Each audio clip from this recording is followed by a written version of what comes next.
Bonjour, bonjour. On va faire un petit live vite fait. Je n'ai aucun droit sur la musique jouée, hein. La musique jouée, tous les droits reviennent à l'artiste Blick Bassi. Un instant.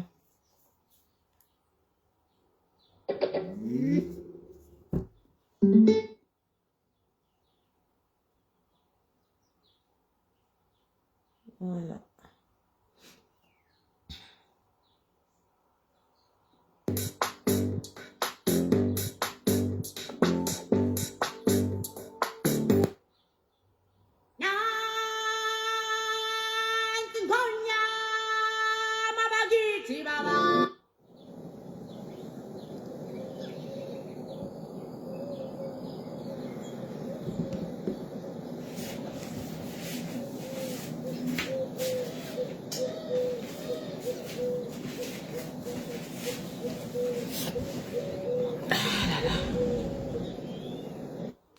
Bonjour. Voilà. Bonjour. Bello, bello.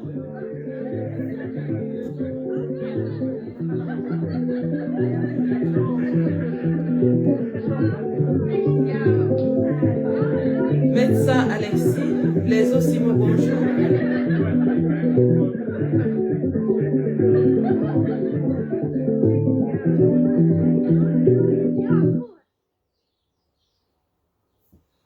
Alors, Maléje, je ne sais pas ce qui se passe, mais ça ne...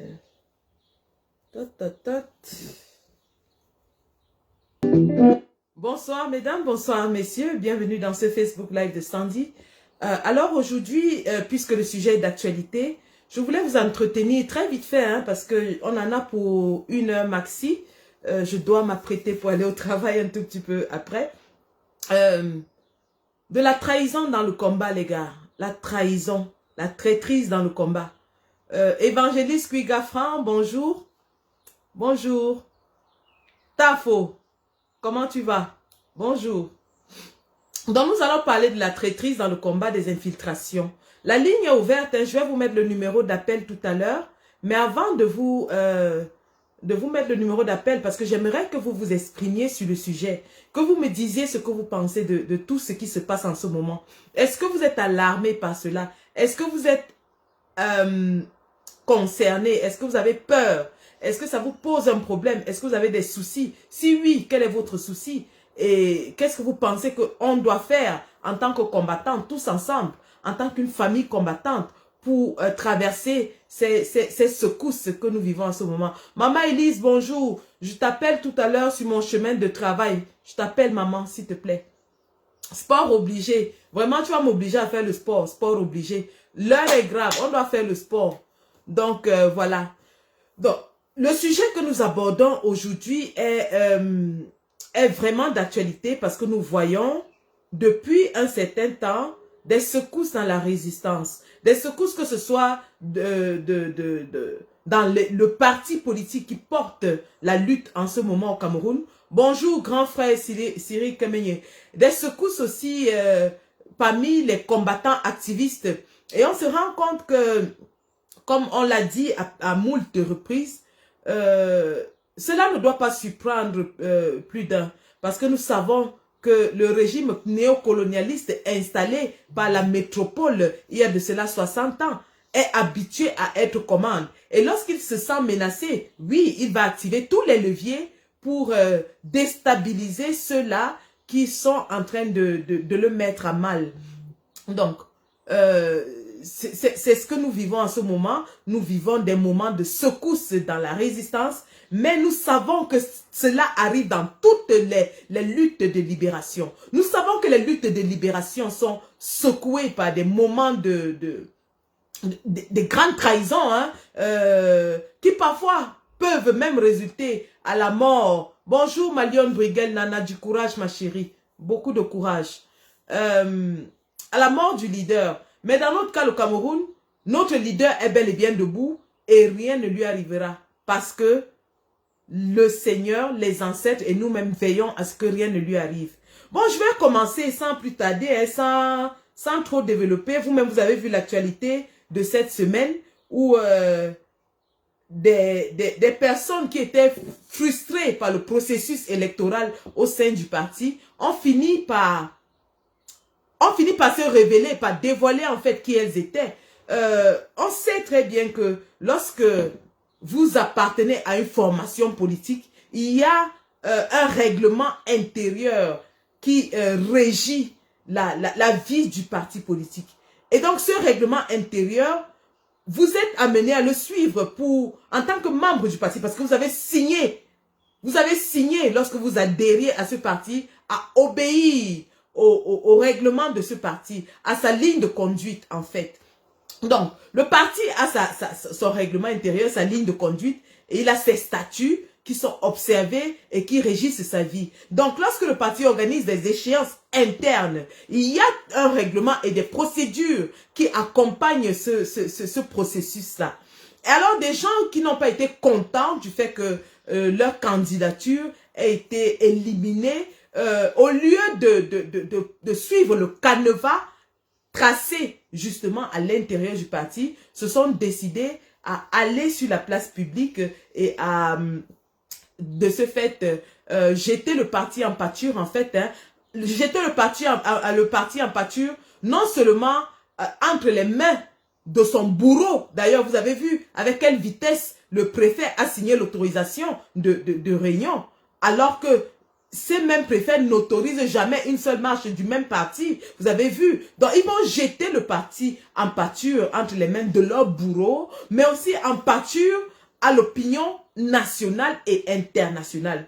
Mal leur en a pris parce que ça ne s'est pas passé comme ils l'avaient espéré. Je vais vous proposer comme ça, vite fait,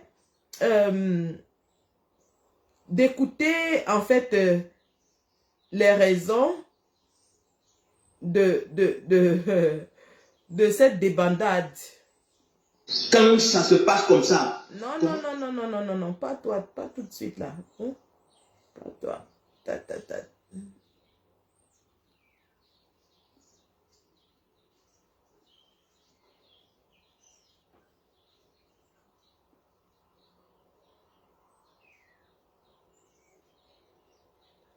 Alors, je l'ai où là, je l'ai où. Un instant, je vais le retrouver.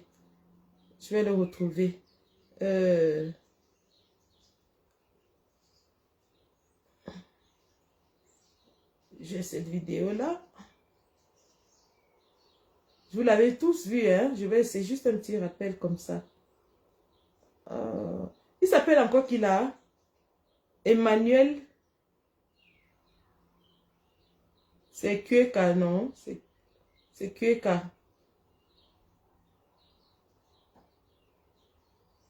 Voilà. Écoutons ça.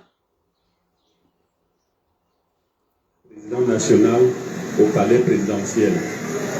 Mais ces militants de base qui travaillent comme des fourmis à la base pour que cette œuvre soit couronnée de succès, à leur tour, n'ont droit à rien.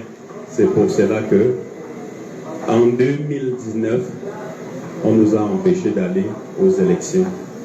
Pour ceux qui ont souffert en espérant voir le bout du tunnel au terme des élections législatives municipales de 2019, n'ont eu que leurs yeux pour pleurer. Beaucoup se sont endettés. Des familles n'ont pas pu inscrire leurs enfants à l'école parce qu'ils investissaient dans la politique, pour ne pas dire dans le parti. Ils ont été déçus. Comme si cela ne suffisait pas, des militants pour des hérésies ont été radiés du parti sans que les procédures internes de recours aient été vidées. Au surplus, au lendemain du décès de l'ancien régional Feu Kandem de regretter mémoire, pendant que les départementaux à l'ouest attendaient que les élections soient organisées pour pouvoir à l'élection du nouveau régional, le président national du parti est passé à l'ouest et par un tour de bras a installé des gens par intérim en coupant l'espoir de tous ceux qui pouvaient espérer mieux. Et voilà, encore aujourd'hui, pendant que nous attendons d'être récompensés par 10 ans de travail laborieux, au moins en interne, qu'on nous donne cette responsabilité, cet honneur-là de diriger la base, on nous empêche de concourir. La sagesse aurait voulu que même si ça devait être une élection orientée, on fasse au moins une mascarade. On nous permet de participer aux élections et on oriente le résultat. Cela nous aurait consolé. Au regard de tout cela, ne soyez pas étonnés de la décision que les militants vont prendre tout à l'heure. Parce qu'il n'y a plus rien à attendre. Ils ont tout vu. Les faits sont constants. Je ne pourrais pas conclure seul. Je plantais le décor. Je passe le micro à M. Pétermaner. Donc, voilà. Avant d'arriver sur la liste. Non. Voilà donc la fameuse réunion qui a été annoncée, soi-disant, et annoncée en grande pompe, hein, remarquez-le, par le régime, hein, soi-disant que c'était la réunion qui allait casser le MRC, qui allait tuer le MRC, surtout qu'elle suivait à l'ouest. On sait d'ailleurs que l'ouest n'est pas, entre guillemets, le bastion du MRC, hein, ça il faut le dire. Le MRC, son bastion, c'est plutôt littoral. Oui, à Douala et Yaoundé. Bon, bref. Voilà donc, lorsqu'il a dit qu'il plantait le décor et que les militants allaient parler, ça a été la débandade totale. Débandade totale. Donc, en filigrane, qu'est-ce qui ressort de ce discours? Il ressort de ce discours que ces gens sont entrés en politique et surtout dans le MRC parce qu'ils croyaient qu'avec la liesse populaire que ce parti avait suscité après les élections présidentielles en 2018, qu'ils allaient pouvoir se présenter aux échéances locales et pouvoir avoir des perdièmes à travers des représentations locales. Et lorsque le président et le directoire décident qu'ils ne vont pas, ça crée des désillusions, ça crée des frustrations, ça crée de la colère parmi certains qui se voyaient déjà députés, maires, qui maires ou je ne sais quoi d'autre. Et donc ça ramène à ce que le président nous avait dit dernièrement et qui s'adresse à nous tous d'ailleurs. Pour faire ce combat, pour mener le combat, il faut travailler. Pour être un combattant, il faut avoir des revenus. Il faut travailler. Parce que lorsqu'on ne travaille pas, lorsqu'on n'a pas d'argent, lorsqu'on n'a pas de revenus, on est fragile. On est susceptible d'être acheté. On est susceptible de retourner sa veste. On est susceptible de manger la sardine, de tremper le doigt dans le pot de miel. C'est de ça qu'il est question. Parce que lorsque vous écoutez ce discours, vous comprenez essentiellement que c'est pour des raisons stomacales qui sont entrés dans le parti. Je suis désolé de le dire. Et cela est d'autant plus vrai du côté des activistes que vous avez des personnes qui n'ont aucun revenu et qui sont ainsi donc facilement corruptibles, facilement manipulables par des moyens financiers. Et ça, nous l'avons vécu. Nous avons vécu beaucoup de choses dans le combat. C'est pour ça qu'il est important que chaque combattant qui veut aller loin dans ce combat ménage sa monture, qu'il se donne les moyens personnellement de pouvoir continuer le combat, de ne pas être susceptible de miroiter ce que le RDPC ou le régime va lui offrir. Oui, parce qu'ils viendront vous offrir, ils viendront vous proposer. Et lorsque vous êtes susceptible, c'est facile de céder. C'est très facile. Donc, les gars, on parle de la traîtrise dans les luttes et dans le combat.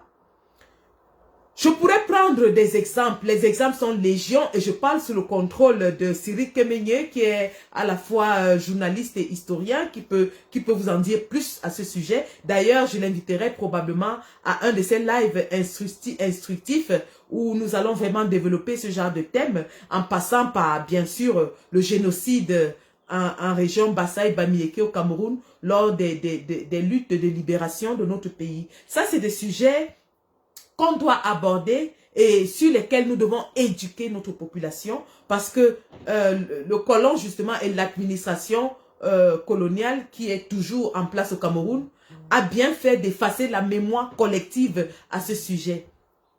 Donc, J'aurais pu prendre des exemples ailleurs en termes de trahison dans la lutte. On connaît le cas de Thomas Sankara, on connaît les exemples, pardon, sont tellement légion. Mais je vais me concentrer. Et là, je prends un tout petit, juste un seul exemple, hein, parce que le temps qui m'est imparti, parce que malheureusement est court, j'ai mal choisi le moment de faire ce live. Mais on pourra revenir là-dessus parce que c'est un sujet qui nous concerne tous et qui nous édifie tous. Donc ce soir, je vais juste brosser comme ça, vite fait, parce que j'ai envie d'ouvrir l'antenne aussi, hein, de vous faire parler même 30 minutes avant qu'il ne soit temps que je parte. Donc je prenais l'exemple justement des luttes de libération du Cameroun sous l'UPC. On sait très bien que tous les leaders révolutionnaires avaient été trahis par leurs proches. On le sait. C'est vrai que la légende dit que c'est Maï Matip qui avait trahi Oumniobé, mais d'autres sources révèlent autrement que ce serait une militante de l'UDFEC qui avait été arrêtée, torturée et a livré des informations sur la localisation du QG de Ruben Oumniobé dans la forêt. Et que ce serait deux autres de ses compagnons qui auraient amené effectivement les troupes coloniales jusqu'à son logis, là où il était, jusqu'à son gîte, là où il était caché. De toute façon, quelle que soit la version, ce qui est vrai, c'est que le leader charismatique de l'UPC en ce moment avait été effectivement trahi et livré par des gens qui savaient où il se cachait et qui combattaient avec lui au jour le jour. C'est de ça qu'il est question. Donc, lorsqu'aujourd'hui nous vivons ces scènes de trahison, ça ne doit pas nous ébranler. Lorsqu'on a dénoncé l'affaire SCSI ici, beaucoup nous ont dit que non, il n'y a pas de trahison, oh non, on ne veut pas, on veut séparer le président Kamto de tout le monde, il n'y a jamais eu trahison, mais pourtant c'était la plus grosse machination que notre combat ait connue. Je dis bien la plus grosse machination qui avait pour but de couper la tête du président Kamto, instrumentalisé par le gouvernement de M. Biya, qui œuvrait, qui mettait tout en marche pour que les preuves soient établies que le président Kamto a détourné l'argent dans SCSI. On le sait. Donc, je reviens donc sur les luttes de libération. Je vais vous montrer un petit film sur comment est-ce que Ernest Wandier, camarade Émile, est finalement mort. Qu'est-ce qui a mené à sa mort? Et je vous assure, ça fait froid au dos. Ça fait froid au dos, ça fait pitié, ça fait pleurer.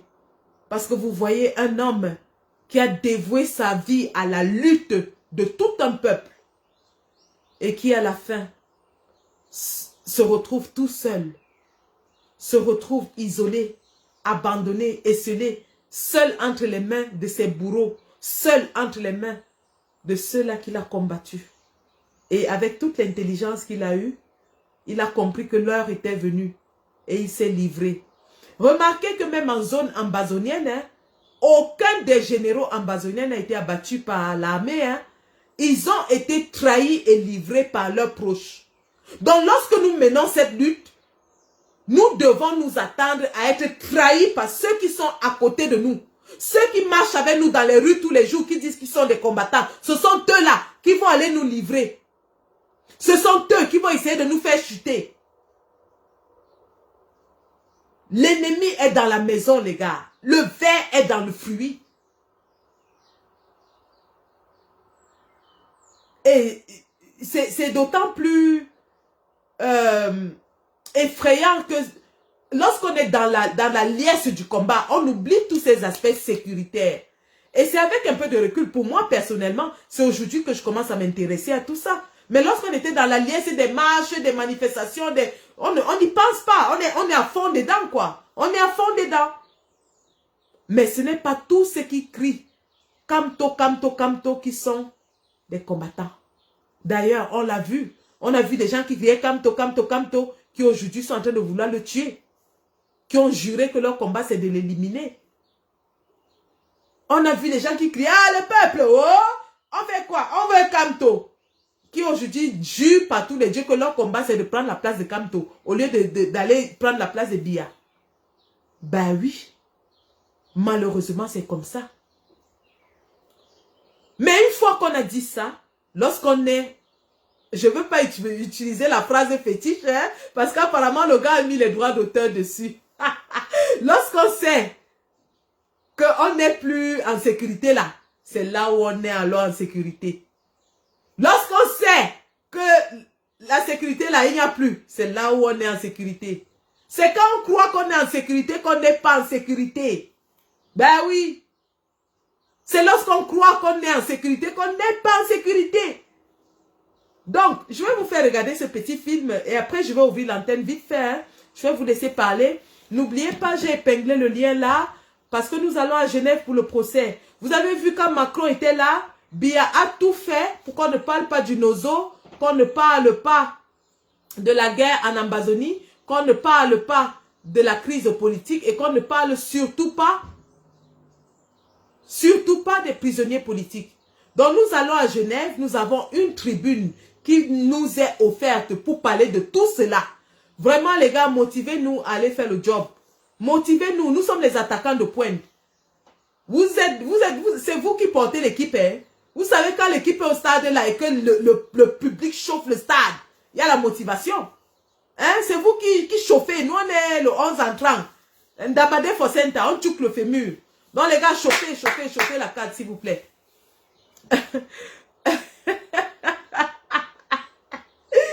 Donc, allez, je vais vous faire écouter cette petite vidéo.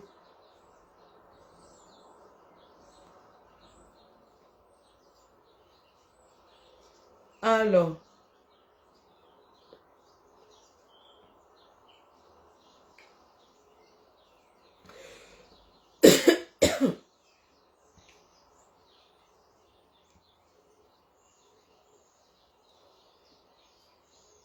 Écoutons, elle dure 30 minutes quand même, hein, donc on va un peu écouter.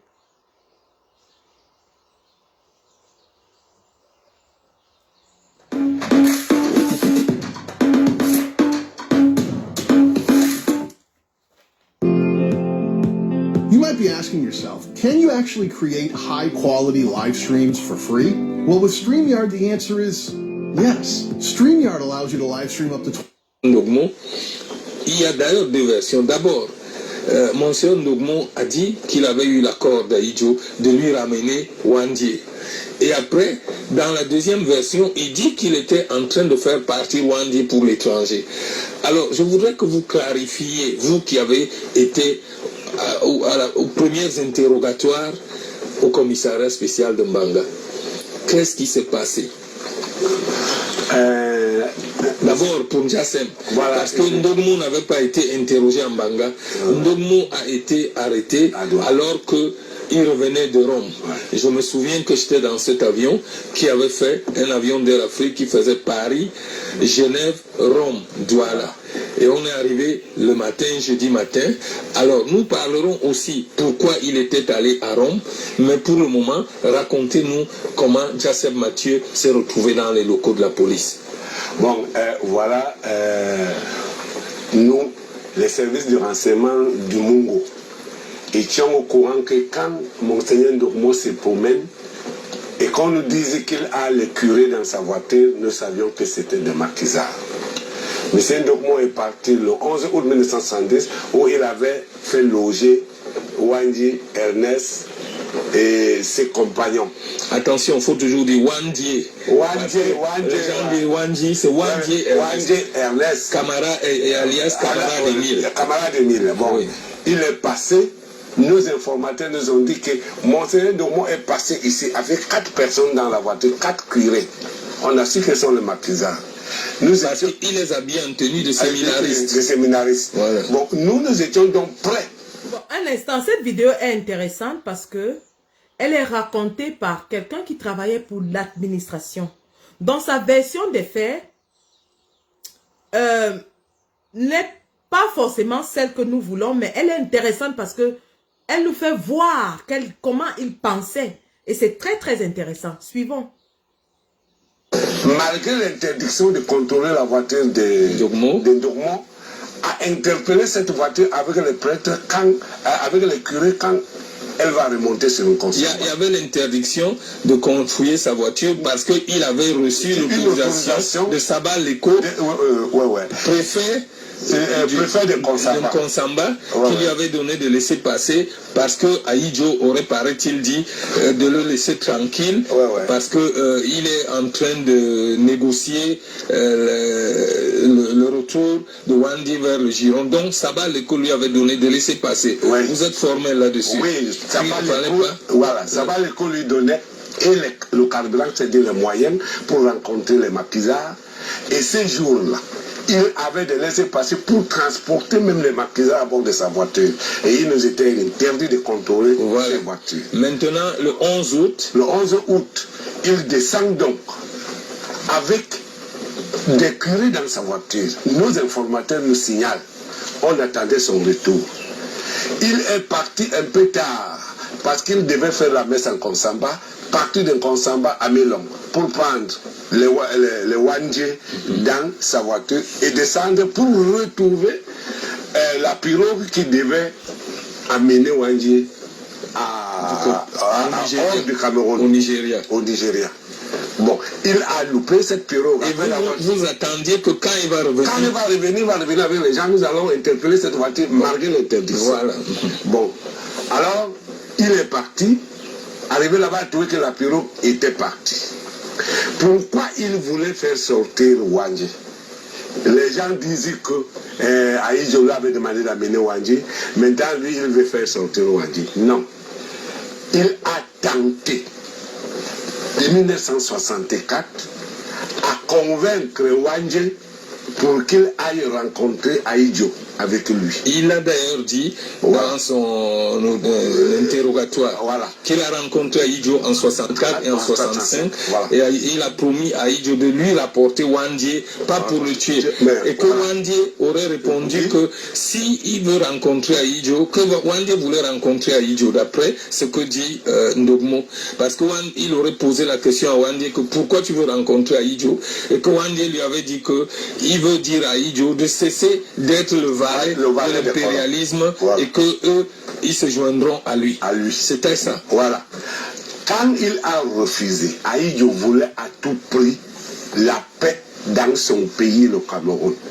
Alors, Ndogmo a donc trouvé un autre moyen, c'est de demander à Ahidjo s'il peut accepter que Wandje sorte le Cameroun. Ça, c'est très bon. Ahidjo a donc accepté que Wandje sorte. Et il lui a donné des moyens. Pour le transport, l'hébergement et tout ça, pour que Wandje parte. Malheureusement, Ndogmo ayant été convoqué le 12 à Rome, parce qu'il avait construit une usine de plastique à Douala. En Konsamba. Le plastique du Mungo. Le plastique du Mungo, c'était à Douala. Douala, ok, oui. Voilà. Il a été donc dénoncé, accusé à Rome, disait-il, par ses confrères. Il a dit Monseigneur Mongo à l'époque, Thomas Mongo, que c'est Monseigneur Thomas Mongo qui l'aurait dénoncé. Non, c'était son ami, il accusait Monseigneur Zoa. Zoa, pardon. Voilà, il a dit que c'est Monseigneur Zoa qu'il avait dénoncé. Bon, il quitte donc après avoir accepté que tous ces gens-là partent.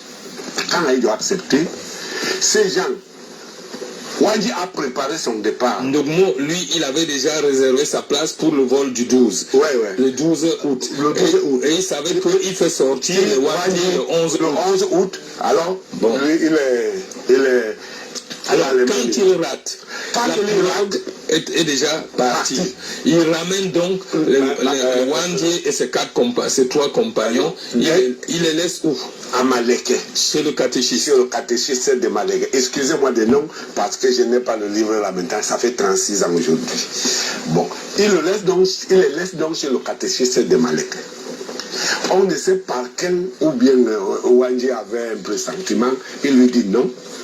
Je voudrais aller à Dorfour. Il avait donc un ami qui assurait la liaison entre Ndogmo et Monseigneur et Wandje Ernest, Monsieur Fotsin. Monsieur Fotsin. Voilà. Fotsing avec Ndogmo, Kitidon, Maleke. Et ils s'en vont rester en Andor 3. Andor 3, nous maintenant, la voiture de Ndogmo remonte. Il n'y a personne. Il n'y a que Ndogmo seul. Il n'y a que Ndogmo seul. Mais où sont donc les curés qui étaient à bord? On commence à s'interroger. C'est là où on nous a dit, puisque le commissaire spécial de Mbanga s'occupait de Bombari et de Mbanga, on nous a signalé que la voiture est remontée jusqu'à Nkapa avec des curés à bord. Mais des Malekés, des Malekés, en comptant pas, il est seul.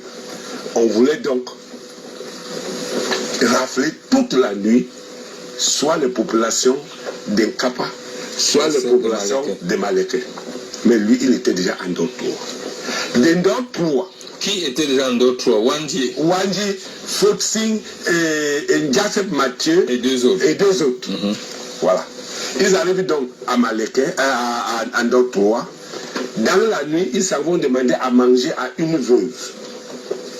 Dès que cette veuve les a vus, compte tenu du caddie qu'ils ont pris en 1970, qu'ils vont dénoncer toute présence des... Ils avaient pris le caddie chez le propriétaire de la plantation de Ndor 3. Oui, c'est lui, le propriétaire de la plantation de Ndor 3 était président de la section INC de Mbanga. Comment il s'appelait déjà? Monsieur Nancha Antoine. Voilà. Ils ont donc pris le caddie et ils devaient donc, la femme ne devait donc pas recevoir les gens qui ne connaissent pas la nuit. Il fallait dénoncer. Elle a commencé à crier en l'arabam, tui. La population est sortie, Wandji et ses compagnons ont fui.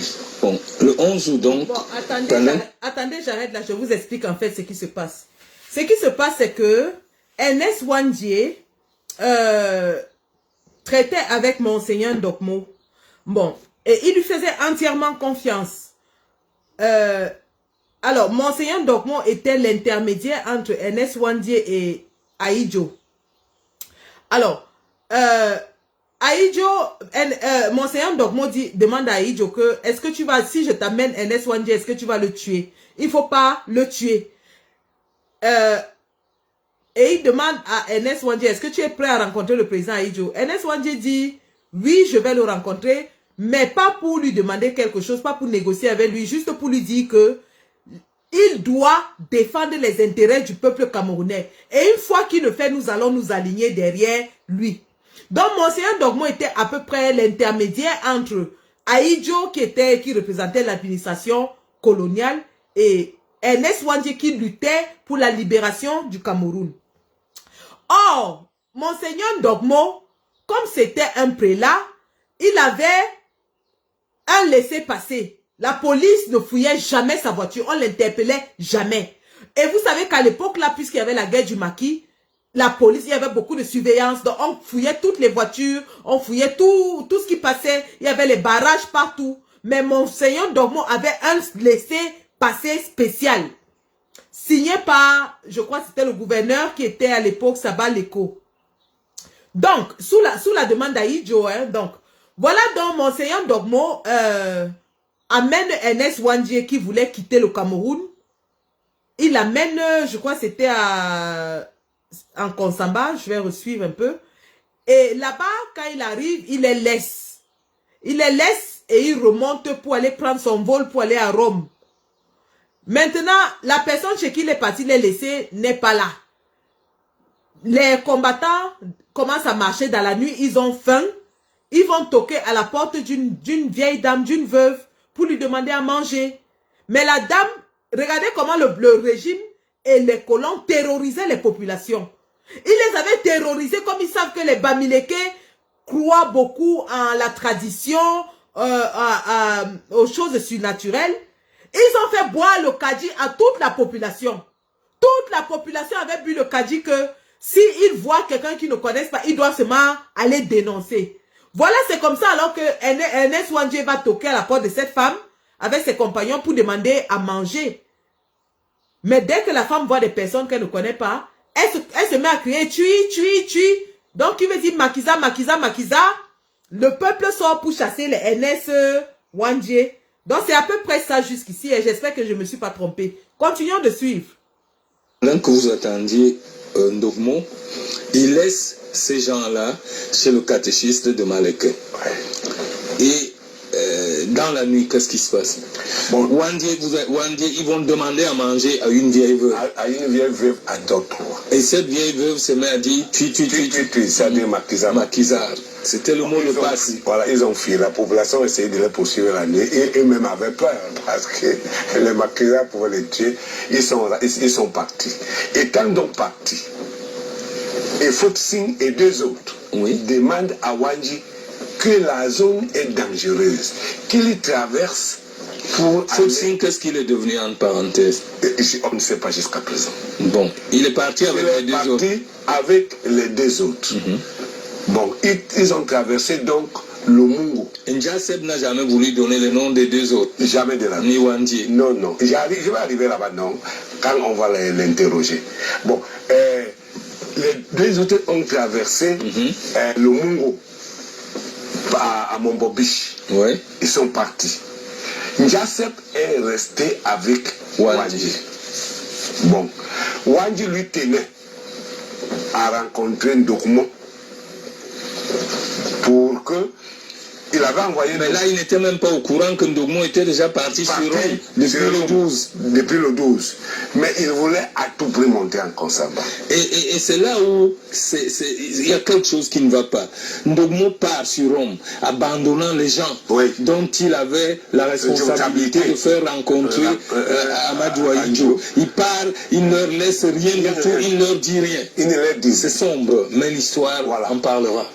Alors, le matin, Wandji, il résiste. Ils avaient des comprimés qui lui... Est-ce que vous comprenez ça? C'est quelqu'un en qui Ernest Wandji avait confiance, entièrement confiance, qui le prend là où il était caché dans la brousse au maquis, qui l'amène, soi-disant qu'il va lui faire quitter le Cameroun.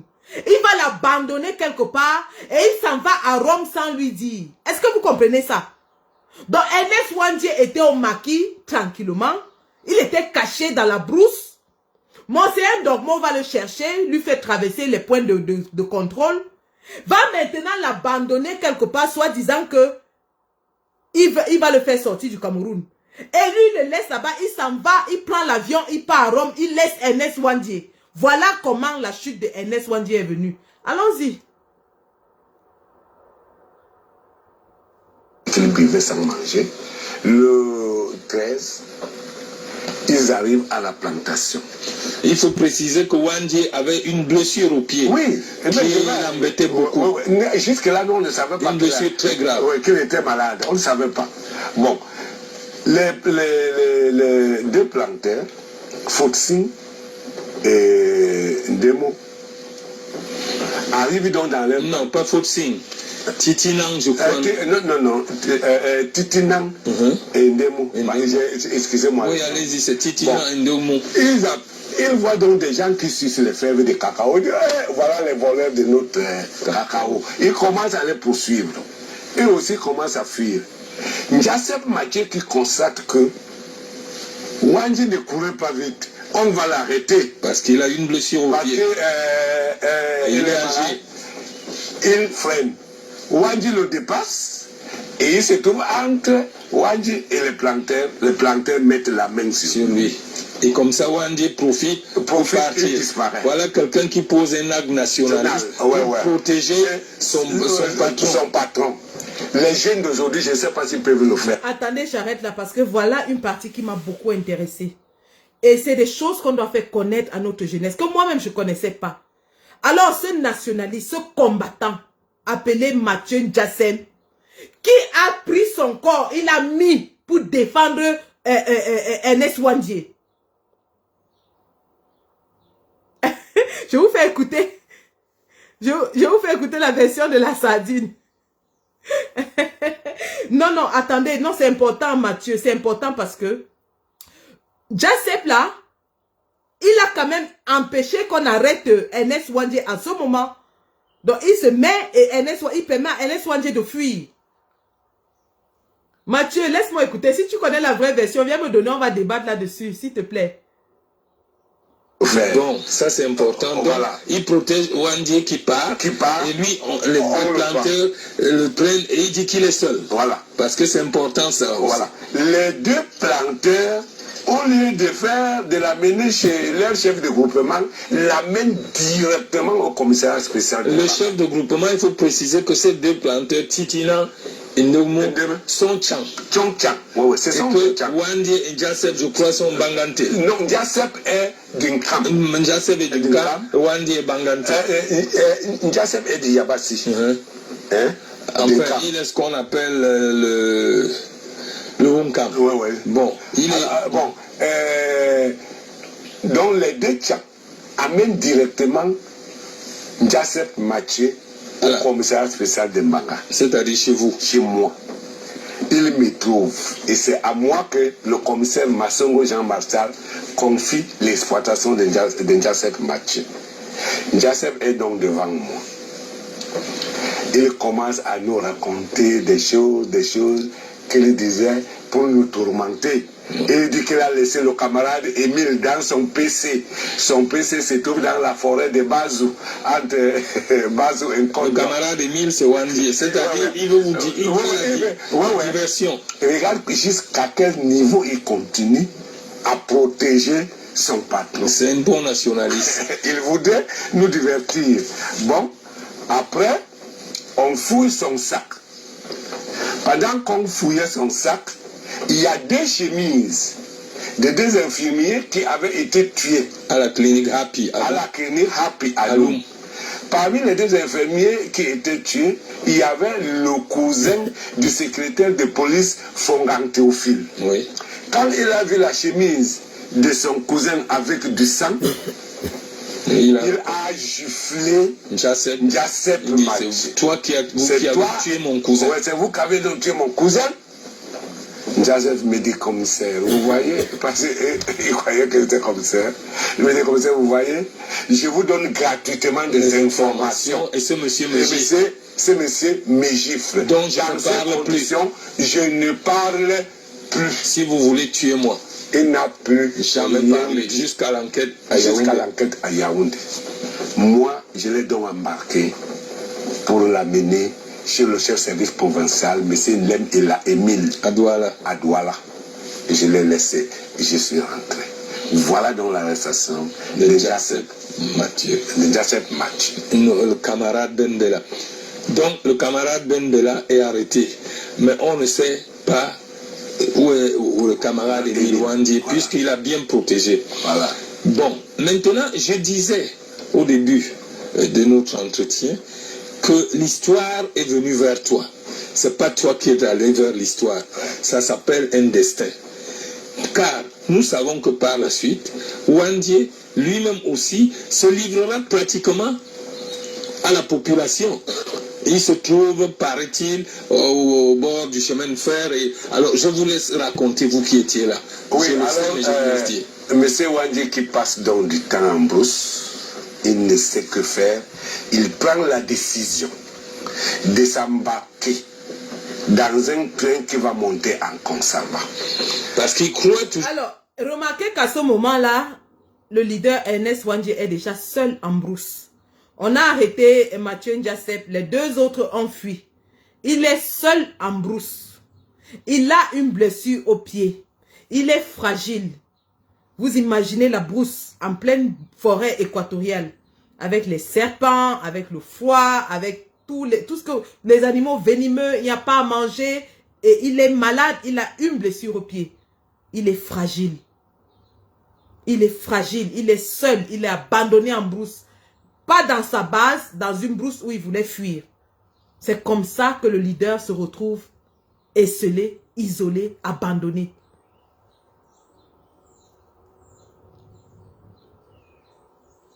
Toujours que Ndogmo est en Consamba. Alors que Ndogmo se trouve déjà à Rome, devant ses supérieurs. Voilà. Il quitte donc là où il souffrait la selle. Avec sa blessure au pied. Avec sa blessure au pied, il rencontre les rails qui vont à Kumba. Et quoi qu'il ait déjà sur les rails qui vont en Konsamba. Il s'assied donc sur un tronc de bananier qui s'est renversé. Quand ça se casse, il y a un coup de là. Il s'assied là. C'est là où deux autres planteurs tchang. Il s'assied en train d'attendre le train. Le train, parce qu'il veut monter dans le train pour aller en Konsamba. Lui, c'est Dokumo. Il veut voir Dokumo. Bon, alors, pendant qu'il attendait dans le train, voilà deux planteurs qui arrivent. Il dit, mais non, pourquoi attendre? Je vais demander à ces gens de m'accompagner chez quelqu'un qu'il connaissait comme Iprécis. C'est un chef de groupement qu'il connaissait comme Iprécis, M. Camille Maurice. Camille Maurice, qui est Bangante. Qui est chef de groupement de Bangante, d'Indé. En Banga. La précision est très importante pour la suite de l'histoire. Il demande qu'on l'amène chez Camille Maurice. Les deux planteurs acceptent. Il faut préciser aussi que les deux planteurs, je crois, c'est Lekemou et... Les noms sont là. Oui, Patitinan. Les gens qui vont lire vont trouver. Patitinan, enfin bref, sont eux aussi Tchang. Parce que l'histoire, cette précision-là sont importantes pour qu'on sache ce qui s'est passé. Voilà. Les deux planteurs, comme par là, sont eux aussi Tchang. Et Wandie demande qu'on l'amène chez le chef de groupement d'Indé. Mais au lieu de l'amener chez le groupement d'Indé, il l'amène chez le chef de groupement Tchang, qui est Moulay Boniface. Bon, il quitte donc, d'abord il les a dit de venir. On lui dit, mais c'est toi qui? Il leur dit, c'est moi le chef. Il dit, je suis le président de la République du Cameroun, Soumaki. C'est important. Voilà. Alors, ils ont peur. Ils croient que comme ils ont arrêté Ndiasep Mathieu, maintenant c'est la vengeance. Parce qu'en Mbanga, déjà, tout le monde sait que les Tchang ont fait arrêter Ndiasep Mathieu. Donc il y aura la vengeance. Ils ont donc peur. Ils ont peur. Mais il leur dit, c'est vous qui avez les machettes. Il lève les mains en l'air, je n'ai rien. Venez, je vais vous demander un petit service. Il leur demande donc de le conduire chez Camille Maurice. Il accepte. Il l'amène. Mais au lieu de l'amener chez Camille Maurice, il l'amène chez Moulay Boniface. Il commence donc à marcher le long des rails. Pendant qu'il marchait le long des rails, mon informateur les voit et il disait que c'est un rebelle. Il dit quoi? Et il amène chez Moulin, lui prend le vélo. Il me suit à la brigade de gendarmerie où je me trouvais. Maintenant, on amène Wandji chez Moulin Boniface. Moulin Boniface est sorti très tôt le matin. Il est venu à la bicycle, à Douala pour prendre de l'argent et rentrer à Bonabéry pour voir quelqu'un qui exploite la plantation dont il avait, la forêt dont il avait l'autorisation. Il n'est pas sur place. La femme de Moulin Boniface, sa première femme, qui est Bamileke, n'est pas sur place. Mais c'est sa deuxième femme qu'on rencontre, Indouala Jeanne. Moulin Jeanne. Bon, Moulin Jeanne maintenant, il est en face d'un problème difficile. Il ne connaît pas que c'est Wandji, mais il connaît que c'est un marquisat, mais Moulin n'est pas là. Son mari n'est pas là. Son mari n'est pas là. Il envoie donc appeler Lenga Koum, qui était le secrétaire de Nancha Antoine, donc de la sous-section INC de Mbanga. Il vient, il appelle Mpanjo Aïtel, deuxième adjoint au maire de Mbanga. Ils sont donc confondus. Qu'est-ce qu'il faut faire? Moulin n'est pas là. Wandji insiste toujours qu'on l'amène chez Camille Maurice. Pendant ce temps, maintenant, je suis informé, je prends le vélo de mon informateur, je cours au domicile de Moulin Boniface, j'arrive, je trouve les gars comme devant une porte qu'il protège. Je vais entrer, il me refuse. J'ai créé une diversion, il commence à arriver, abandonne la porte, je fenêtre. Je ferme la porte par l'intérieur. Je trouve un vieux. Et je dis que c'est lui qu'on dit que c'est un maquisard? Non. Je lui demande en pidgin, tu peux parler français? Il me dit small, non, un peu. Il me dit qu'il peut parler français un peu. Et je lui demande donc, c'est vous qui? Il me dit, c'est moi, Wandji Ernest, président de la République du Cameroun, Soumaki. J'ai eu peur. J'ai dit qu'il m'a envoyé. J'ai failli pisser dans mes habits. J'ai dit qu'il m'a envoyé. C'est-à-dire, l'histoire vient vers vous. C'est ce que j'ai toujours dit. Voilà. Vous n'êtes pas allé vers l'histoire, c'est elle qui est venue. Je suis un Bassa, dont les Bassa ils persistent. Wadi était un Bamileke, les Bamileke, ils précisent. Quand Wadi va disparaître maintenant, on ne va pas me croire que Wadi a disparu à cause de sa force mystique. Puisque vous croyez que je croyais qu'il pouvait partir. J'ai dit, je vais faire comment? Pendant que je réfléchissais, il me demande, et vous c'est qui? Je lui dis correspondant des Jeunes Africains Mbanga. C'est important, là vous trichez notre titre. Oui, vous déclarez correspondant des Jeunes Africains Mbanga alors que vous êtes policier. Alors que je suis Et je me souviens qu'à l'époque, cette affaire, quand on a exécuté Wandie à Bafoussam, j'avais assisté avec mon ami Ali Majos Blaise, mon collègue à l'époque à Jeune Afrique. Il a dit ça, que c'est le correspondant de Jeune Afrique qu'il croyait le correspondant de Jeune Afrique qui est venu le livrer. Ouais, c'est comme ça. Et on a même écrit ça dans Jeune Afrique. Donc le correspondant du Jeune Afrique. Alors quand je lui ai dit ça, il me dit, et vous êtes? Je dis, bah ça, il dit Dieu merci. Et je peux maintenant me confier à vous. Alors il me dit qu'il voudrait qu'on l'amène chez Camille Maurice. Et que Camille Maurice l'amène en Konsamba chez Monseigneur Dokumo. Il me dit, même si c'est toi, le correspondant de Jeune Afrique, qui peut m'amener en Konsamba, on peut aller en Konsamba. Étant en Konsamba, je vais demander à Monseigneur Dokumo de me conduire chez Aïdjo. Bon, quand il m'a dit ça, il a commencé à me dire tout le récit qui se trouve dans nos livres, comment il avait envoyé Dokumo en mission en Algérie.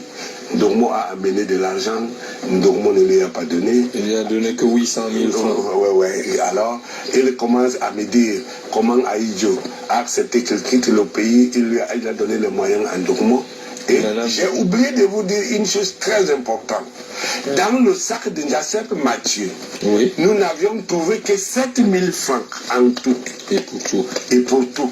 Donc, Wandi Dokumo, en le laissant à Malek, il ne leur avait laissé que 7 000 francs. 7. Alors, mon interprétation de cette histoire, en fait, c'est que Aïdjo n'a jamais eu l'intention de laisser partir Ernest Wandji hors du Cameroun. Aïdjo n'avait jamais eu l'intention de le faire partir. Aïdjo l'a entraîné dans un piège en utilisant un individu en qui il avait beaucoup confiance, qui était Monseigneur Dokumo. Et lorsque vous écoutez cette histoire, vous comprenez en filigrane que il a été piégé en fait. Il a été piégé parce qu'il a fait confiance à quelqu'un au point de lui confier des missions à l'étranger pour aller recueillir des fonds et continuer de maintenir la lutte. Parce que la lutte armée, ça demande beaucoup d'argent. Ça demande beaucoup de financement. Lui, en brousse, il ne pouvait plus sortir pour aller chercher là. Et il n'y avait pas les moyens qu'il y a aujourd'hui avec les envois d'argent par téléphone ou je ne sais quoi d'autre. Certainement, ceux qui font la lutte armée au NOZO ont des moyens de transfert d'argent très modernes. Donc, à l'époque, eux, au maquis, ils n'avaient pas ces moyens. Ils devaient faire confiance à des individus pour aller à l'étranger vers leur soutien. On savait que l'UPC avait des soutiens en Afrique de l'Ouest pour aller chercher cet argent. Et malheureusement, on a abusé de sa confiance. Malheureusement, on lui a fait croire que Aïdjo était disposé à le faire partir. Pourtant, c'était un gros piège.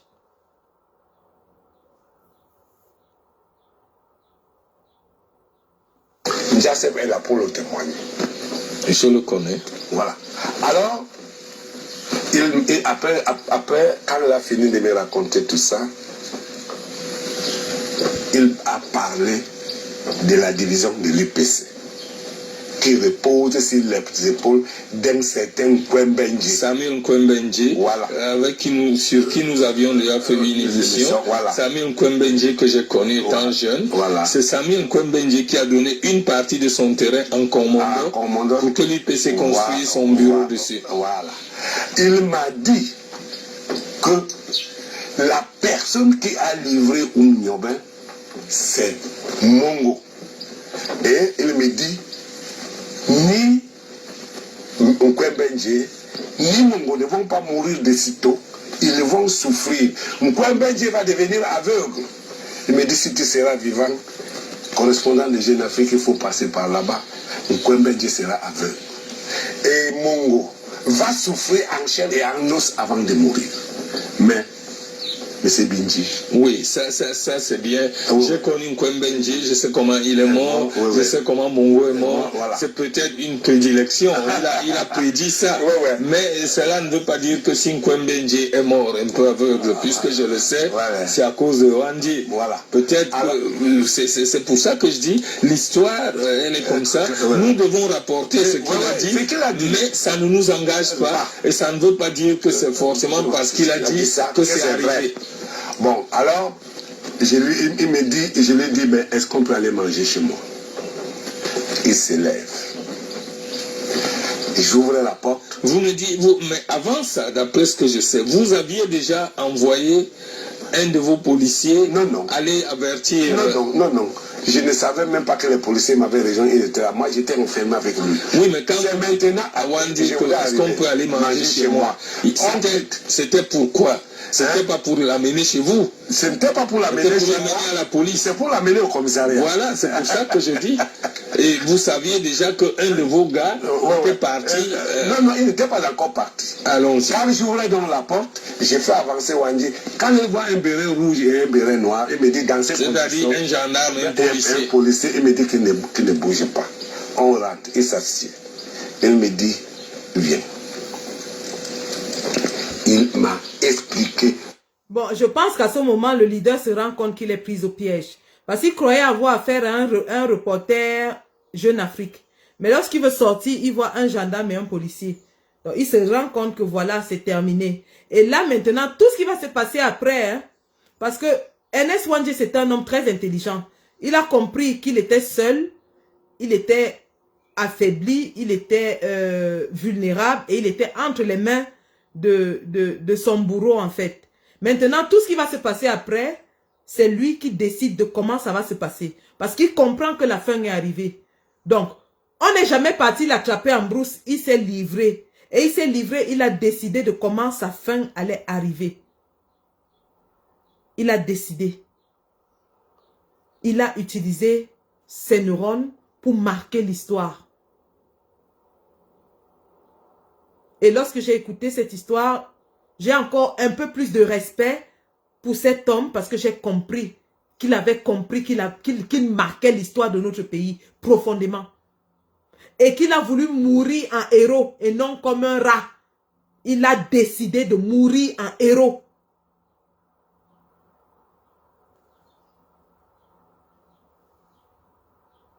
Continuons. Beaucoup de choses, il n'y a pas du temps. Il m'a dit, celui qui va réinstaurer l'UPC au Cameroun, qu'il s'est trouvé à l'étranger, il m'a dit, les biens de l'UPC. Il n'a pas donné son nom, il a parlé de quelqu'un qui serait à la Banque mondiale, c'est ça? Mais vous n'avez pas essayé à l'époque. Il m'a donné son nom et il m'a dit de ne donner son nom à personne. Je connais son nom. Le monsieur est venu me chercher 2 fois. La première fois, il a trouvé que mon père était mort, je n'étais pas là. Il est rentré au Cameroun, ce monsieur? Oui, il est rentré. Il est au Cameroun? Non, il n'est pas encore revenu. Il est à l'ouest de l'Afrique. Il est en Afrique de l'Ouest. Oui. Alors, il me dit qu'il ne bouge pas. Il a bavardé, me dit un peu plus. Mais attention, nous ne sommes plus. Les lois d'exception sont finies. Aujourd'hui, nous sommes en démocratie. On ne poursuit plus qui que ce soit parce qu'il a été rebelle. Tout ça s'est passé. C'est pour ça que si ce monsieur sur qui reposaient les espoirs de Wandi est vivant, bon, il faut qu'on en parle. Parce que ce monsieur, aujourd'hui, peut-être que si tout le monde le connaissait, l'UPC se serait rangé derrière lui, on n'aurait pas les trois branches. Quand ce monsieur, c'est qui? Voilà. Monsieur Binji, je pourrais vous communiquer son nom après cette émission, sans que le peuple camerounais soit au courant. Bon, excusez-moi là-bas. C'est à ce moment que je me suis levé, j'ai entrebâillé la porte et j'ai demandé à Manga d'aller dire au sous-préfet, puisque le CCO était passé pour que tout se passe rien qu'à Manga au niveau du sous-préfet, pour dire au sous-préfet que je suis avec Wandji dans une chambre chez Moulin Boniface. Manga est parti Il a dit au sous-préfet. Avant d'arriver là-bas, Lemela m'a appelé et il a confié à Lemela que j'ai arrêté Wandji.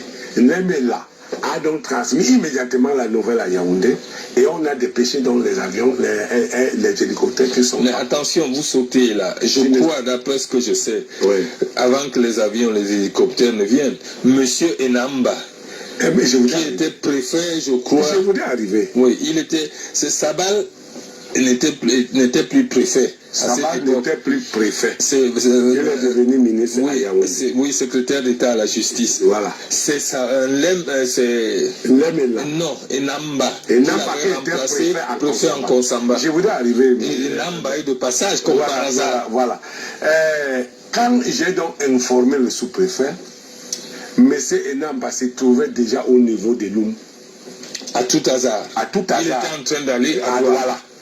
Il faut préciser ça. Voilà. Parce que l'arrestation de Wandji, il faut qu'on explique qu'on ne l'a pas arrêté. C'est très important qu'il a été livré. Parce que les gens ont essayé de prendre ça sur eux. Ce que je sais, c'est que M. Enamba partait de Nkonsamba pour aller à Douala. Et quand on a arrêté Wandji, il était au niveau de Loum. Donc il a trouvé l'affaire en Banga. Oui, déjà en Banga. Et que Lemela est venu par la suite parce qu'on l'a informé à Douala. Et tous les gens qui sont venus de Yaoundé sont venus parce que Lemela les avait appelés.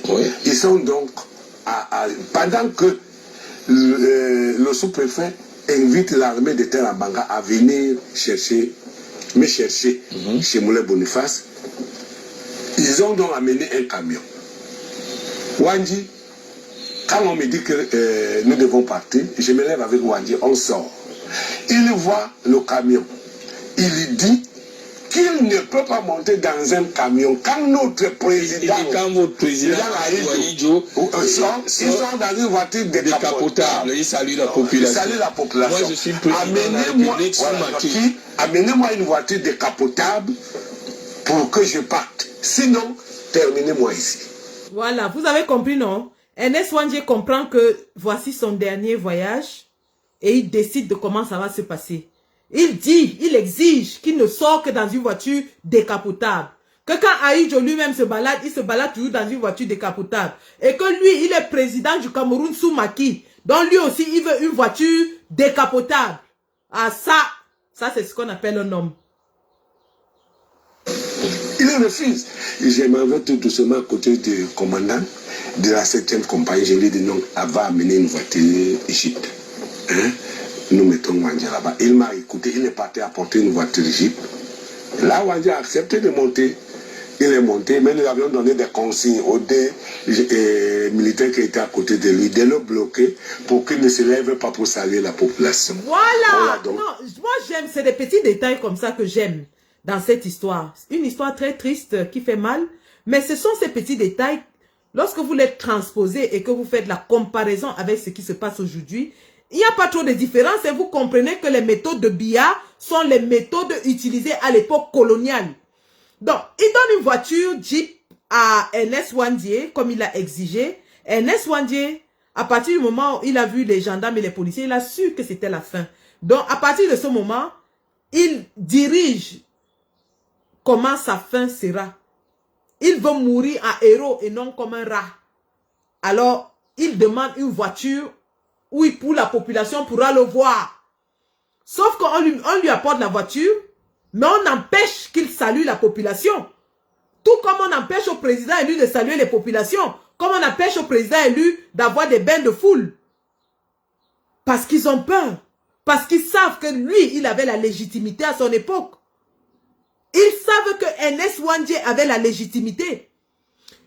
À titre de rappel, je vais revenir là-dessus. Terminons la vidéo. Je ne sais pas si on aura encore le temps des questions, hein, des interventions. Mais bon. Donc, amené à la 7e compagnie, Enamba est arrivé.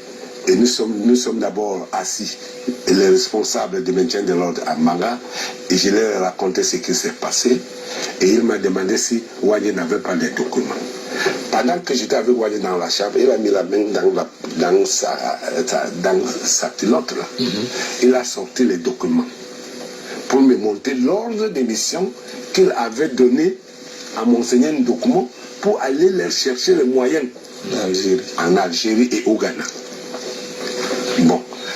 Et il précise que Monseigneur Ndokmo avait eu les moyens. Oui, il avait eu les moyens. Il ne lui a pas tout redonné. Oui, oui, il ne lui a pas tout donné. Il lui a donné 700, 800 000 francs en tout et pour tout. Voilà. Alors, je leur raconte, c'est là où Enamba me demande si Wandji n'avait pas les armes ou quoi. Je lui ai dit non, Wandji n'avait même pas une lame de rasoir. Il avait seulement les documents ici que je lui ai donnés après avoir beaucoup réfléchi. Parce que pour nous les policiers, les documents là ne devaient être remis qu'à Pondi. J'ai donc pensé qu'en regardant ces documents, je suis Bassa, IPCiste.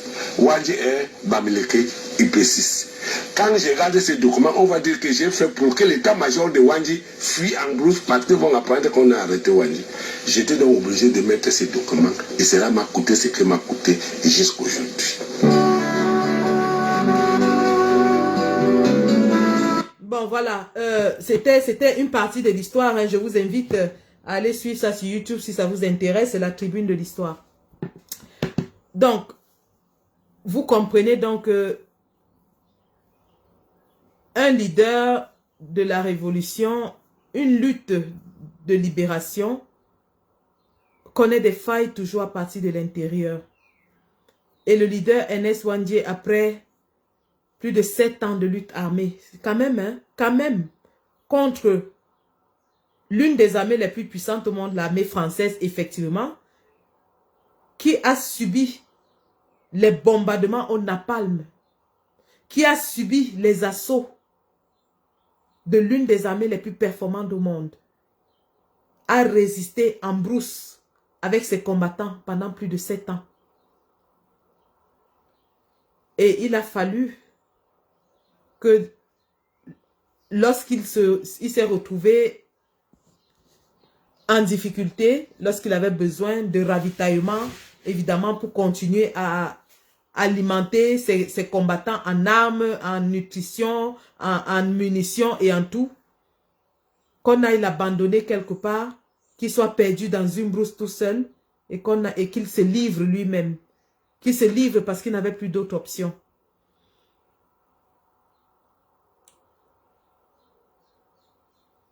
Les luttes sont cruelles. Je reviens sur un petit détail hein, qu'un combattant a fait là. Une petite remarque. Le combattant dit cette vidéo est faite pour prouver que ce sont les Bamileke qui ont vendu Ernest Wandji. Je dirais que c'est une interprétation un peu épidermique, simplement parce qu'on prononce les noms des tribus. Je dirais ça pourquoi? Parce que mettons cette vidéo et cette histoire surtout dans le contexte historique. On sait qu'à l'époque, et même le régime Biya essaie de perpétrer ça. À l'époque, les partis politiques se faisaient beaucoup plus par affiliation ethnique. Et ça, c'était l'administration française qui essayait de faire ça pour diviser les Camerounais, pour les sectionner, pour les compartimenter, pour les mettre en petits groupements régionaux. Donc, évidemment, vous aviez l'UPC qui avait essayé de transcender ces divisions ethniques et il y avait une branche UPCiste dans les régions Bassa qui était dirigée par Ruben Oumiobe et il y avait l'UPC en région Bamileke. Et donc, les noms qui sont évoqués dans cette vidéo sont évidemment les noms Bamileke parce que la scène se passe en zone majoritairement Bamileke. On sait qu'à l'époque, il n'y avait pas encore la mobilité sociale qu'il y a aujourd'hui. À l'époque, les gens ne voyageaient pas, il n'y avait pas beaucoup d'exodes, d'échanges entre les régions. Donc, ce n'est que très normal. Maintenant, la précision qui est faite sur les tribus, parce que je parle au-delà de la région de Bamileke, les tribus. En fait, le narrateur de cette histoire fait ces précisions pour démontrer une chose, en fait. Pour démontrer que il y avait des petites méfiances entre groupes, en fait. Vous avez vu, on avait dit que c'était les Tchans qui avaient livré Mathieu Ndiasep et que c'était encore 2 autres Tchans qui avaient amené le leader Ernest Wandji dans la maison de ce monsieur de l'UNC.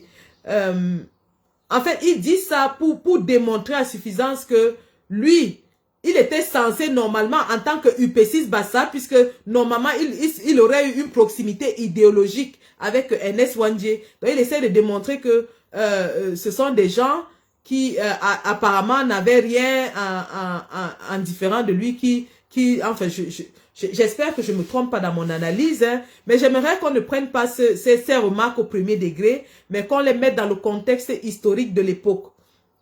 Ceci étant dit, nous revenons à notre sujet qui est en effet les trahisons dans les luttes de libération. Les trahisons dans les luttes de libération. Donc, ces trahisons ne viendront pas de loin et elles sont motivées par beaucoup de choses. Comme vous avez vu dans cette vidéo, dans cette narration, il y a évidemment le matériel et l'argent qui revient toujours. L'argent qui revient. Et dans presque toutes les histoires de trahison, c'est un des mobiles de trahison les plus communs, l'argent. Donc vous avez ces mobiles qui reviennent toujours. Mais de toutes les façons, quelle que soit la raison de la trahison, que ce soit la jalousie, que ce soit l'argent, que ce soit le positionnement, les trahisons viennent toujours de l'intérieur. Ce sont les proches des leaders, des combattants, qui vont en effet donner les informations précieuses à l'adversaire afin de nuire à ce leader. Donc, dans le cas de Ernest Ouandjé, nous avons vu ce qui s'est passé. Dans le cas de Félix Roland Moumié, qui est mort à Genève, évidemment, c'est une femme à qui il avait entièrement fait confiance et un journaliste qui l'ont livré à la France. Donc, il était avec une femme qui l'a même conduit à l'hôpital hein, quand il a commencé à vomir après l'empoisonnement. Quand on l'a empoisonné et qu'il s'est mis à vomir, c'est cette dame qui l'a conduit à l'hôpital. Donc, les trahisons, ça arrive.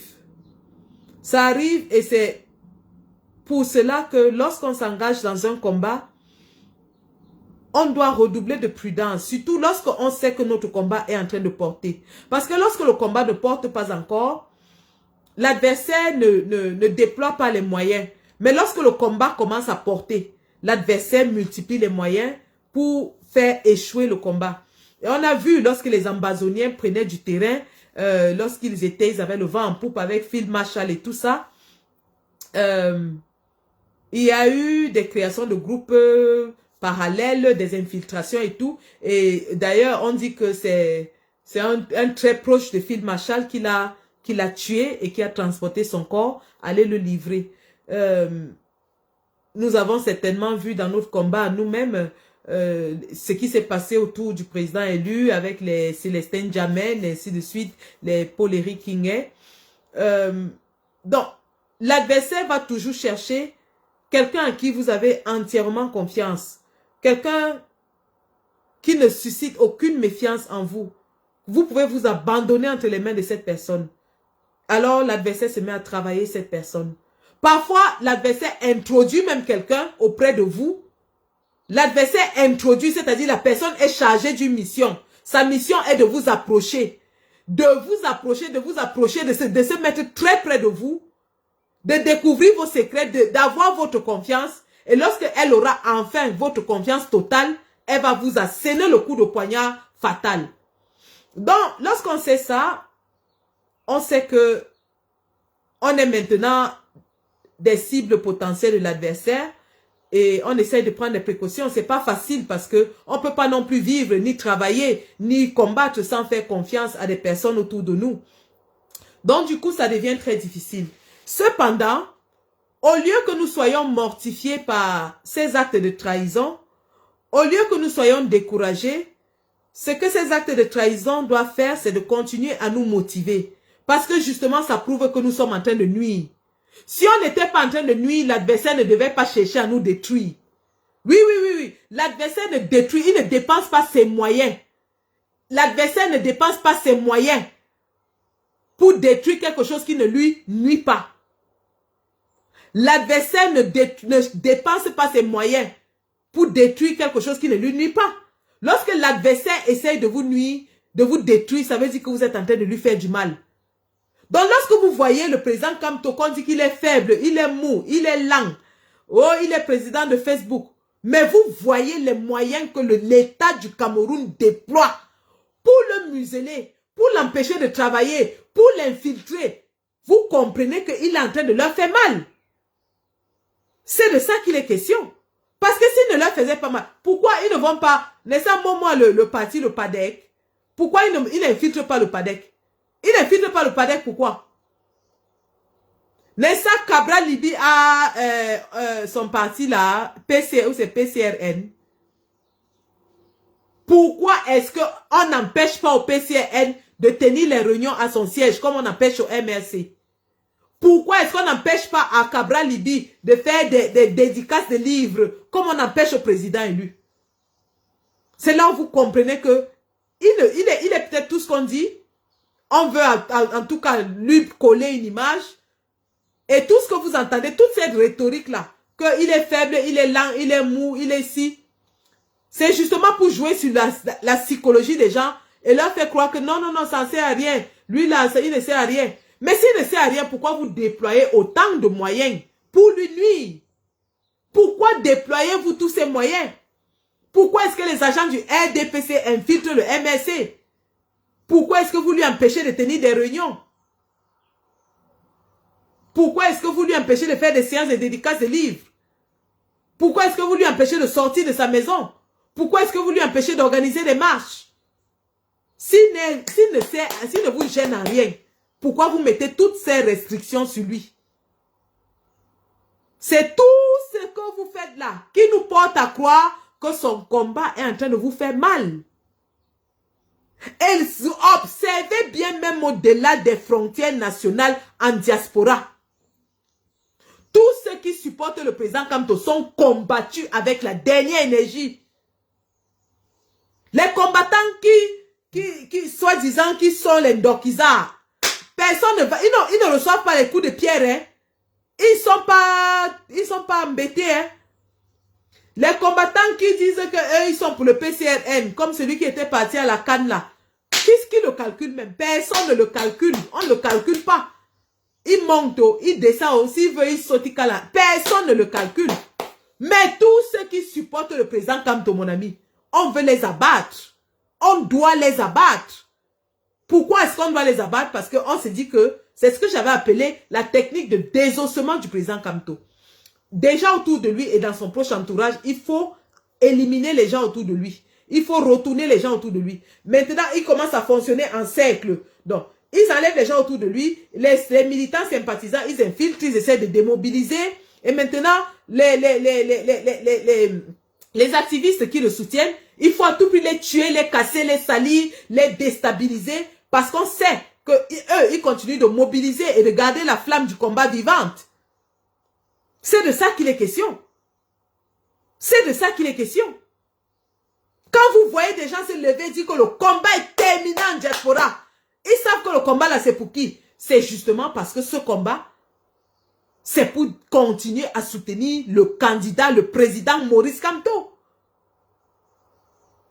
Parce que nous savons que c'est lui qui mène la lutte de front. Il faut tuer ce combat. Et une fois que ce combat est tué, il est affaibli. Quand vous voyez les attaques sur l'alternance, et quand on veut tuer, on dit non, pourquoi? Oh, vous chantez la chorale. Oh, patati, il faut tuer ce mouvement. Tout ce qui soutient le président Kamto doit être systématiquement éliminé. Posez-vous les bonnes questions. Les Sardinats n'attaquent pas les autres. Hein. Les Sardinats, vous n'allez pas voir un Sardinat faire une campagne sur un combattant d'Okiza ou un combattant Kwanyeza ou je ne sais pas quoi. Quand les Sardinats font une campagne, c'est que c'est un Kamtoza. C'est un Kamtoza. On va sortir toutes les photos du monde. On va sortir les posts et les lives, multiplier, essayer de détruire. Parce qu'il faut détruire tout ce qui soutient le président Kamto. Et c'est ce que j'avais appelé, les gars, la technique de désossement. C'est-à-dire, vous avez la viande, un morceau de gigot de viande, un gigot de viande. Il faut enlever toute la chair autour et laisser l'os exposé. Parce que tant qu'il y a la chair autour de l'os, l'os ne peut pas sécher. Il faut enlever la chair, gratter, gratter, gratter, gratter. C'est ce qu'ils sont en train de faire. C'est ce qu'ils sont en train de faire. C'est ce qu'ils sont en train de faire, les gars.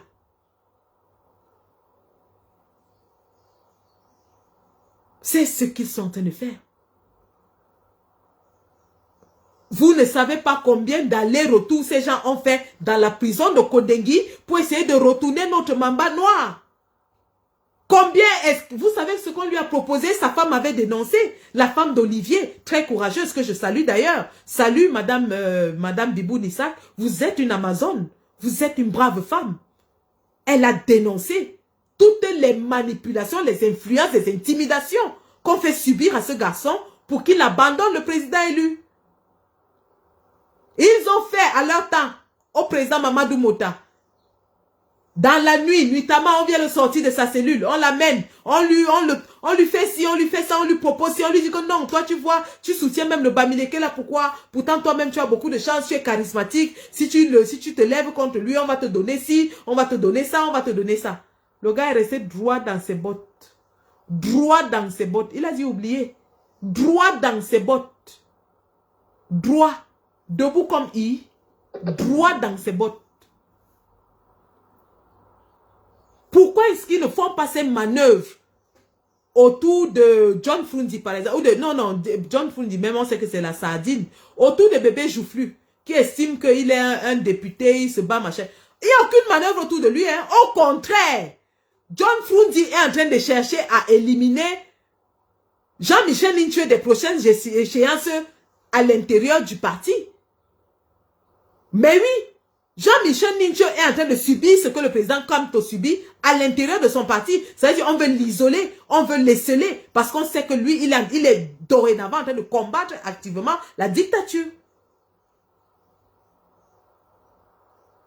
Donc les gars, tous ces faits-là que je viens de vous citer, et ça je n'ai fait que gratigner parce que cette histoire des trahisons dans la lutte est tellement riche. Et j'aimerais que un jour, un monsieur comme Mathieu Dine, un monsieur comme Cyril Kemenye interviennent. Et c'est pour ça que j'avais voulu ouvrir l'antenne. Mais on va revenir là-dessus. Parce que c'est un sujet sur lequel il faut éduquer les gens.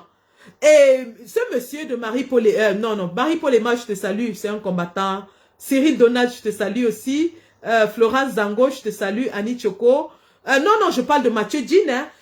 Roger Foucault, je te salue. Mathieu Dine, c'est un combattant qui tirait sur moi sans pitié. Il tirait, mais il ne me ratait pas. À l'époque, je trouvais ses commentaires méchants. Je les trouvais violents. C'est après que je me suis rendu compte qu'il voulait m'ouvrir les yeux. Il voulait m'ouvrir parce que lorsqu'on est à fond là-dedans, on ne voit pas. Il voulait m'ouvrir les yeux pour me dire, ma fille, tu es en train de te perdre. Tu es en train d'aller dans la néga-camtologie. On est en train de t'entraîner. Et croyez-moi, les batailles pour m'entraîner contre le président Kamto ont été très lourdes. Un jour, nous allons revenir là-dessus. Il y a beaucoup de choses que je ne peux pas encore révéler. Il y a eu d'énormes manipulations, machinations pour m'amener à militer contre le président Kamto.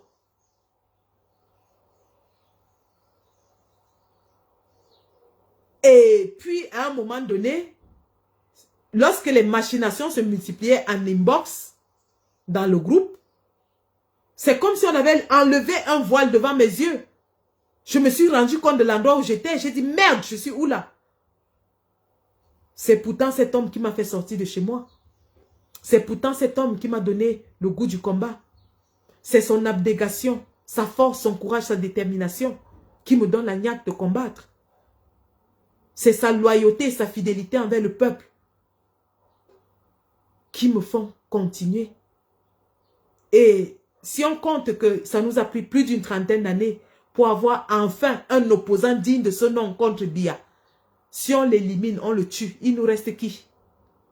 Tuons le père là, éliminons-le parce qu'il est faible, il est lent, il est mou, il est tout ce qu'on a dit. Présentez-nous un autre leader. Présentez-nous-le. Beaucoup nous ont annoncé ici, il y a déjà plus d'un an, qu'ils vont nous montrer un nouveau leader de la révolution. Que Kamto, que dégagez avec vos histoires de changement dans la paix, quoi, quittez avec ça. Maintenant, nous, on va faire la révolution armée. On va prendre les armes parce que Kamto est lent, il est mou, il est faible. Jusqu'aujourd'hui, on attend le leader là. On ne le voit pas. Hein. Il est où? Où est le nouveau leader de la révolution? Quand j'entends encore les mêmes gens dire aujourd'hui que wow, la destruction de l'intérieur, j'ai envie de rire. J'ai envie de rire parce que cette destruction, eux, ils l'ont commencé bien avant ce qui se passe aujourd'hui. Ils ont commencé à détruire le président Kamto avant tout ce qui se passe là. Ils ont dit ici à Mondo Vision que leur combat c'est dorénavant le MSC et le président Kamto. Et ils nous ont dit ici que si le MSC, le Cameroun a 3 millions d'habitants, 30 millions d'habitants, si le MSC a 2 millions d'habitants, les 28 autres millions c'est pour nous. C'est pour nous. Les gars, vraiment les gars, on doit redoubler de prudence. On doit redoubler de prudence.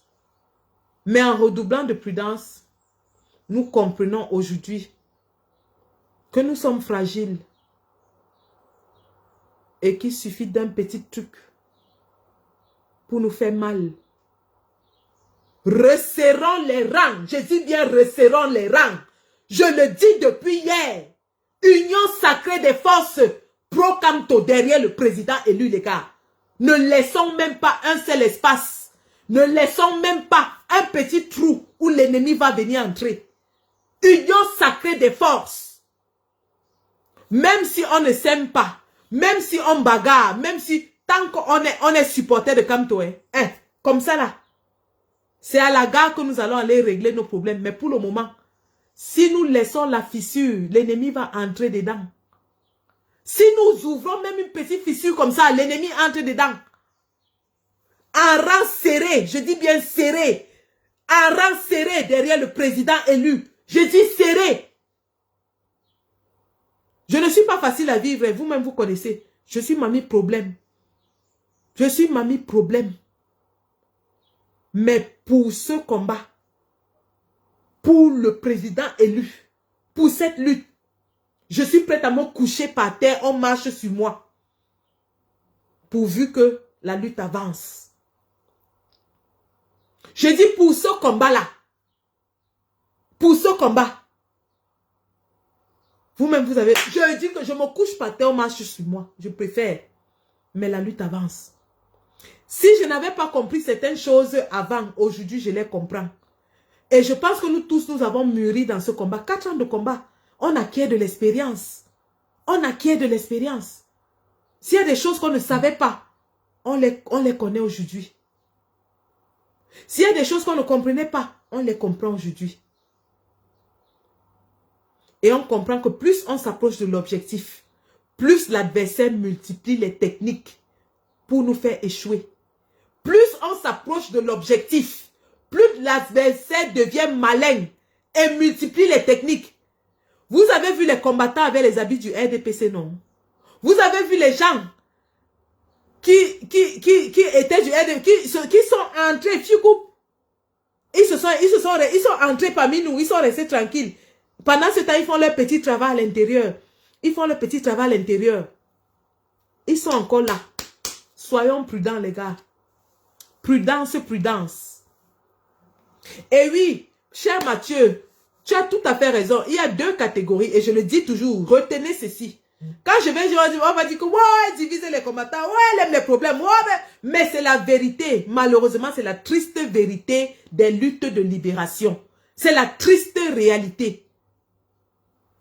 Il y a les infiltrés. Comprenez bien, je donne les définitions. Il y a les infiltrés. Qu'est-ce qu'un infiltré? Un infiltré, c'est quelqu'un qui n'a pas la conviction du combat. C'est quelqu'un qui n'est pas là pour le combat. C'est quelqu'un qui est un adversaire, mais il se déguise en combattant. Il pénètre pour faire du mal de l'intérieur. Donc, il y en a, et il y en a. Il y a des infiltrés, il y a des gens qui n'ont jamais eu la conviction du combat. Vous allez les voir faire le tcha, mais quand on arrive là où il faut prendre les vrais risques, vous ne les voyez jamais. Quand on arrive là où il faut prendre les vrais risques, que quelqu'un peut mourir, vous ne les voyez jamais. Mais il faut le Il y a les infiltrés. Donc, les gens qui n'ont jamais été combattants et qui ne sont pas combattants. Mais ils sont en mission C'est-à-dire on leur a donné une mission, entre dans le combat là, pénètre-les, prends les informations, donne-nous et détruis de l'intérieur. Donc, ça c'est la première catégorie, les infiltrés. Et il y a les retournés. Les retournés, c'est les gens qui avaient commencé à combattre. Ils combattaient bien au début. À un moment donné, parce que l'adversaire nous observe tous. Dès que je lance le live là, tous les agents de renseignement de BIA sont connectés là. Ils nous observent, même sur le terrain, ils sont là, ils nous observent.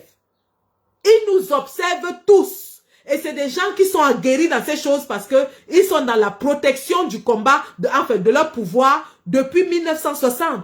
C'est des gens qui sont aguerris à la protection du pouvoir. Vous avez écouté cette vidéo que j'ai passée sur NS Wandje.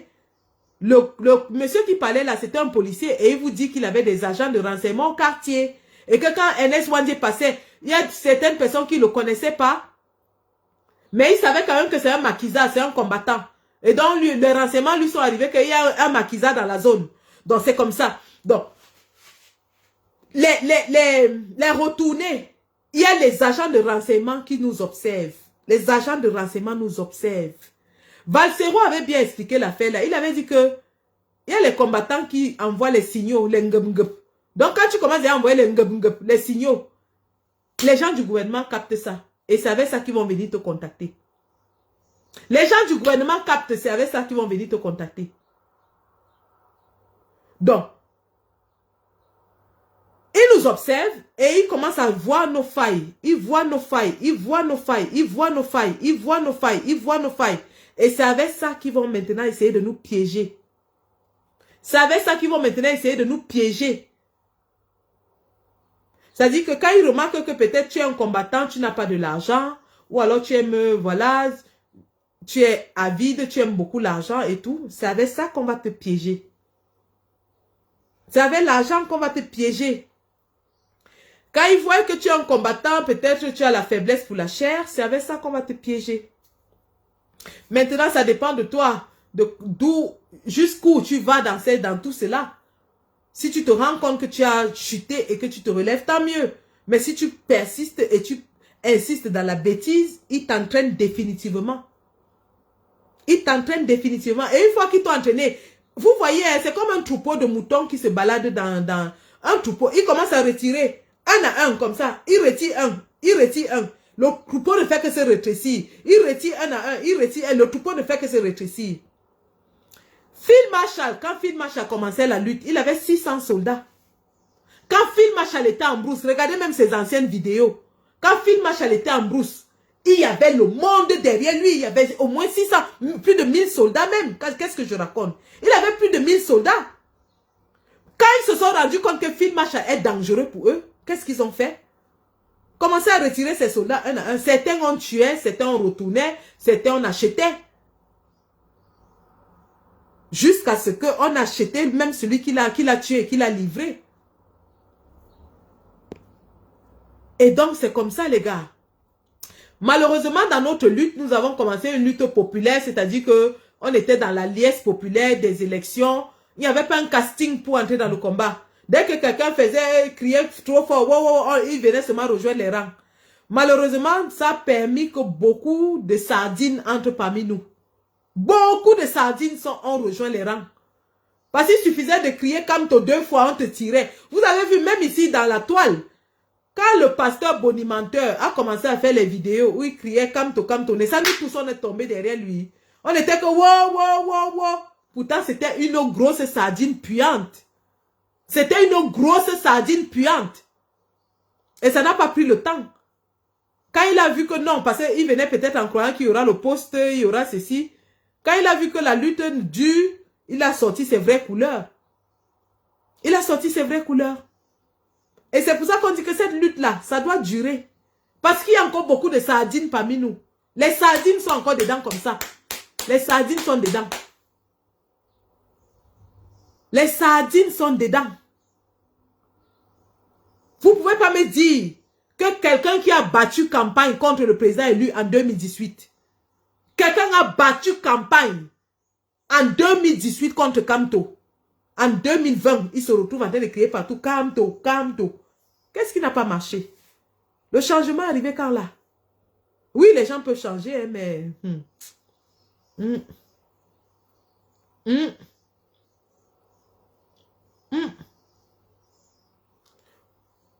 Moi, par exemple, vous connaissez tous ma filiation. Mais je peux vous dire, depuis ma plus tendre enfance, je suis dans l'opposition. Mon père était membre du SIF. J'ai grandi avec la haine du régime. La haine du régime. C'est vrai qu'on peut être dans le RDPC et puis à un moment donné, on comprend que ça ne marche pas et qu'on change. On ne va pas non plus chasser tous ceux qui viennent du RDPC. Non, c'est pas ce que j'ai dit. Parce qu'il y en a qui prennent conscience à un moment donné, ils se rendent compte qu'ils se sont trompés et ils changent de fusil d'épaule. On ne peut pas chasser ceux qui décident de quitter le RDPC. Mais on doit juste être prudent. Très, très prudent. Très, très, très prudent. On doit être très prudent. Parce que la lutte arrive à un stade où chaque erreur peut être fatale. La lutte arrive à un stade où chaque erreur peut nous coûter trop cher. Et peut même coûter cher à la résistance. Donc les gars, on va refaire ce live, hein, on va le refaire parce que c'est très profond. Et j'aimerais entendre vos points de vue là-dessus. On va ouvrir l'antenne et chacun va dire tout ce qu'il veut. On va ouvrir. Donc, ce sera peut-être mon dernier direct avant Genève, avant le procès. Ce sera sûrement mon dernier direct avant le procès. Mais lorsque je reviens, si jamais je reviens de Genève, si je reviens de Genève, si je reviens, on va en parler. Et j'aimerais que vous, les combattants, vous videz votre cœur, que vous nous parliez, que vous nous disiez ce que vous pensez de tout ce qui se passe dans le combat là en ce moment. C'est important, c'est très important. C'est très, très important. Déjà pour notre confiance en nous-mêmes, notre confiance dans le combat, notre redynamisation, remobilisation, c'est très important. Et c'est aussi important que nous adressions les peurs que nous avions, les appréhensions que nous avons. Donc on va le refaire et on va parler très, très sincèrement entre nous, la famille. Donc je vous remercie. Kof Tutier, Amoni Saskia, Mathieu Jean, Olivia Mbouche. Vraiment, je vous aime, je vous adore. Vous savez ça. Vous savez ça, non? Vous savez que je vous aime à en crever. Je vous aime, la famille. Je vous aime du fond de mon cœur. Et nous tous, nous aimons le Cameroun. C'est pour ça que nous passons toutes ces années. Ça fait 4 ans quand même hein, que vous et nous, on est là. Pour moi, en tout cas, il y a des combattants qui sont là depuis des années 90, 92. Donc, mais en termes d'échange entre nous, ça fait 4 ans qu'on est tous là. Donc, nous aimons tous le Cameroun. Et on va continuer. Le combat est long, il est rude, mais on va y arriver. Je ne peux pas terminer ce live sans faire un petit coucou à nos combattants qui sont encore otages de la dictature dans les geôles infestes de Yaoundé, de Douala et de partout. Tenez bon les gars, tenez bon. Vous savez pourquoi vous êtes là-bas. Vous êtes là-bas parce que vous voulez un avenir meilleur pour vos enfants. Et nous allons continuer ce combat jusqu'à la gare. La patrie ou la mort. Nous vaincrons. La patrie ou la mort. Nous allons ramener la victoire à la maison. Merci.